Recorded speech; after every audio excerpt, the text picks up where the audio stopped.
আসসালামু আলাইকুম। আশা করি সবাই অনেক ভালো আছেন। যে পেশেন্টের অবস্থা দেখতে পাচ্ছেন দেখে মনে হচ্ছে অনেক বড় গাইনোকমাস্টিয়া। হ্যাঁ, এটা মোটামুটি বড়ই বলা যায়। তবে বডি ফ্যাট পার্সেন্ট বেশি। ফ্যাট যদি কম হইতো বিষয়টা অনেকটাই ছোট হয়ে আসতো। আমি এটুকু বিশ্বাস করি। চর্বি কম হওয়া জরুরি। সবসময় আমরা বলে থাকি অপারেশনের পূর্বে সম্ভব হলে ওজনটা নিয়ন্ত্রণে আনেন, এরপরে অপারেশন করেন। রেজাল্ট অনেক ভালো আসবে। তো অনেকেই আছে ওজন নিয়ন্ত্রণে এনে অপারেশন করে। আবার অনেকেই আছে যে না, আগে অপারেশন করবে তারপরে ওজন নিয়ে ভাববে, কেননা অপারেশন না করলে সে জিমে যাবে, দৌড়াবে, বুকটা লাফাবে, দেখতে খারাপ লাগে। এক একজন মানুষের এক এক রকম ইচ্ছে, এক এক রকম সমস্যা। তো সব সমস্যার সমাধান একমাত্র অপারেশন গাইনোকমাসিয়ার জন্য। এর বাইরে কোনো চিকিৎসা নেই।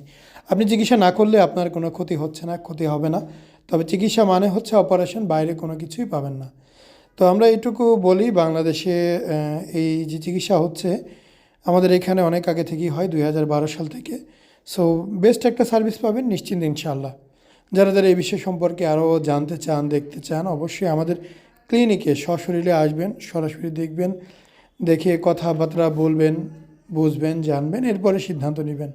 আমি কখনোই বলবো না না জেনে না বুঝে আন্দাজে একটি সিদ্ধান্ত নেন। আমার সবসময় অনুরোধ থাকবে, আগে দেখেন, সামনাসামনি এসে দেখে বুঝে জেনে তারপর আপনার যেইটা সুবিধা ভালো মনে হয় ওই সিদ্ধান্তটাই নেবেন। আপনার সিদ্ধান্তই চূড়ান্ত সিদ্ধান্ত। সবাই বুঝে শুনে তারপর করবেন। আসসালামু আলাইকুম, মোহাম্মদ শাকিল হোসেন বলছি। 2017 সাল থেকে আমরা গাইনোকমাস্টিয়া নিয়ে নিয়মিত কাজ করছি এবং ভিডিও প্রকাশ করছি। এই চ্যানেলে যারা নতুন এসেছেন আপনাদের কাছে অনুরোধ থাকবে আমাদের এই চ্যানেলটি আপনারা ভালোবাসা দিবেন এবং সাবস্ক্রাইব করবেন। এবং যারা অলরেডি সাবস্ক্রাইব করেছেন তাদেরকে অসংখ্য ধন্যবাদ। আপনারা কমেন্টের মাধ্যমে আপনাদের মতামত জানাবেন। ধন্যবাদ।